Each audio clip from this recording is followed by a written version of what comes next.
So yesterday, AOC and progressive Democrats released a plan called the Green New Deal. Now, what it would do, of course, is an ambitious plan to try to turn our energy system away from fossil fuels within the next 10 years and transition us to 100% green renewable energy. Now, of course, it didn't take long for the attacks to come in, especially from the right wing, but also from corporate Democrats. Here you had Nancy Pelosi calling it the Green Dream, to which AOC had a great response to that.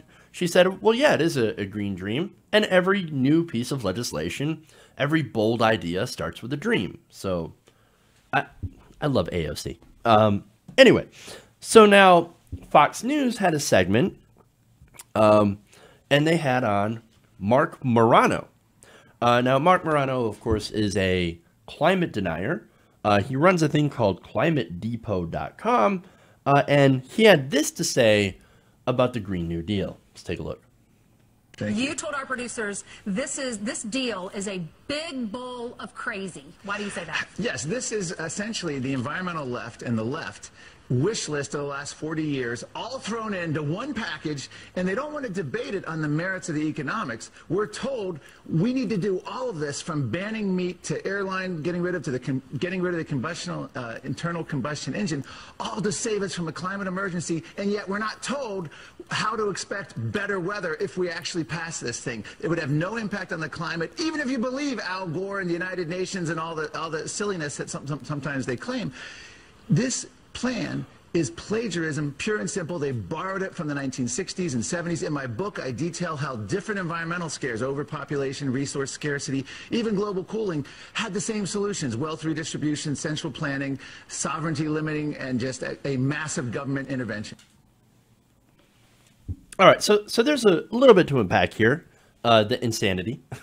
For one, it's the wish list of the environmental left for 40 years. Yeah, I don't dispute that. Yes, there's a lot of stuff in that piece of legislation, or I should say in that proposal, that, progressives and environmentalists definitely want. That's why it's such a fantastic proposal.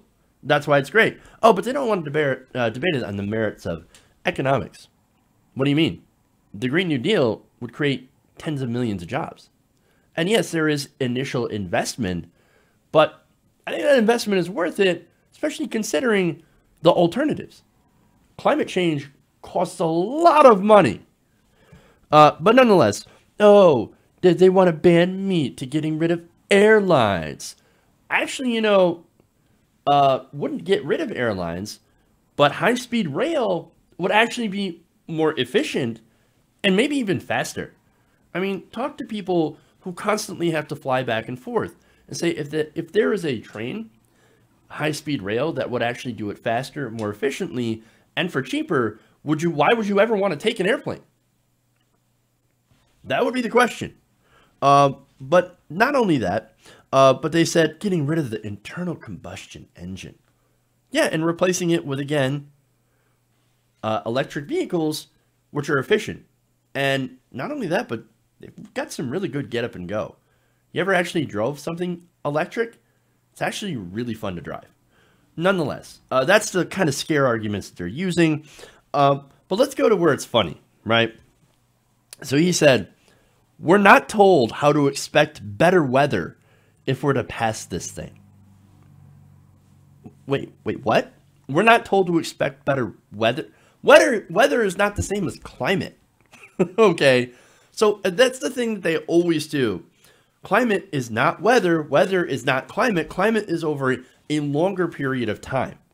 So let's just do a reality check on that. But another reality check for Mr. Morano, right? The whole purpose of passing this piece of this proposal, I should say, is to not make things worse. And that's what he says. It would have no impact on the climate. Well, it wouldn't make things better. It would prevent things from getting worse. The best case scenario for the climate is that we don't make the Earth uninhabitable for human life within the next 200 years or less. I can't believe we're having a debate about this. Look, the problem is that we have damaged the atmosphere so much with our pollution over the last few hundred years since the Industrial Revolution, right? We can't reverse that, right? We can't take that carbon back out. I mean, there are things that can, of course, and part of the Green New Deal is low-tech solutions like planting more forests so that they can naturally, over time, take some of the carbon out of the atmosphere. The problem is that right now we're adding so much more to it that there's an off balance here. That we are imbalanced, we are off balance, we are putting too much into the atmosphere at one time that the world, that the world's forests and plants and things like that can't actually take it back out of the atmosphere. And that is a huge, huge problem. The rate of climate change is also getting worse, which is making some things uninhabitable, right? Some places are getting too hot for human habitation. And you have massive wildfires like those happening in California, happening more often, et cetera, right? There's a huge, huge problem, right? The amount of carbon that we have put in the atmosphere has been cumulative, right? It just keeps adding on because it stays there in the atmosphere for a very long time. Now, methane is a little bit different. Methane actually increases warming by a huge amount, but doesn't last in the atmosphere as long as carbon. So anyway, all that stuff, those are facts. That's what's going on here. Now, Morano, he doesn't want to look at facts. He doesn't care. And he says, well, why are we going to do something if it won't actually fix the situation? And if we can't fix the situation, then let's just make it worse. I mean, I'm not going to be around. Ha-ha to my kids and grandkids. Don't care. I'm making lots of money saying ridiculous talking points. I mean, it's pure selfishness, right? The other part of this is people like Morano are very, very unwilling, and this shows how unwilling they are to make changes that preserve society after they're gone. That's the problem here, right? Look, it's actually incredibly selfish to screw over future generations. But then again, look at what most of the boomer generation did.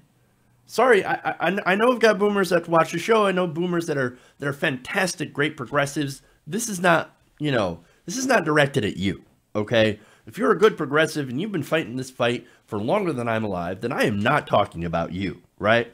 But there are a vast majority of boomers that have screwed over the following generations, the generations that went after them, and millennials are just the latest generation to get screwed over. You have told them, your kids and grandkids, that you just don't care.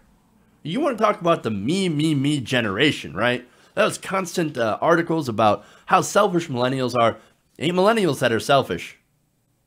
It's the boomers and those that come in the silent generation, right? This is an example.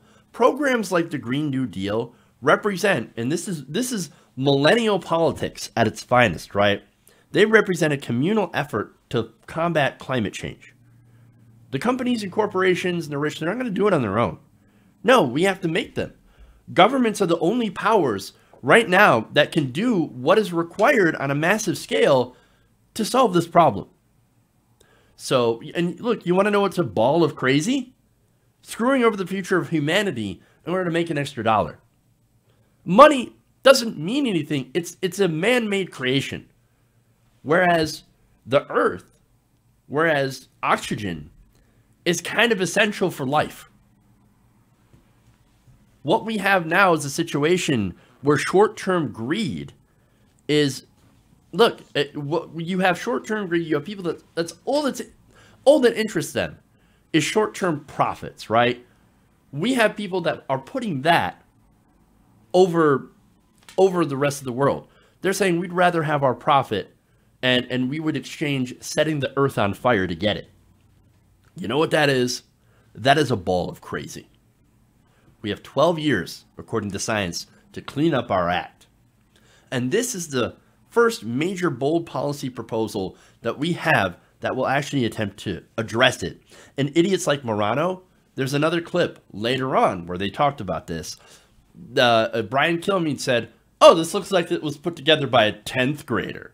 And Morano says, oh, no, far too generous. I think it was a 3rd grader. Really? Really? Well, I can count a lot of third graders then who are way smarter than anyone on Fox and Friends, including Mark Morano. Hey guys, hopefully you enjoyed that free video. Now I'm going to have to ask you a favor. Between the demonetization and the YouTube algorithm messing around with view counts, etc., we're having a hard time adjusting to the new YouTube reality, which is where you guys come in. See, we have a Patreon, patreon.com/TYTNation, set up to help us rely on you guys, the viewers, instead of big corporate ads. Look, you know the show. You know I'm not in favor of big corporations anyway. So help us transition away from relying on the ad model to pay the bills and sign up to be a patron, patreon.com/TYTNation. That goes a long way to help us keep the lights on. And you guys will know that you're supporting independent progressive media.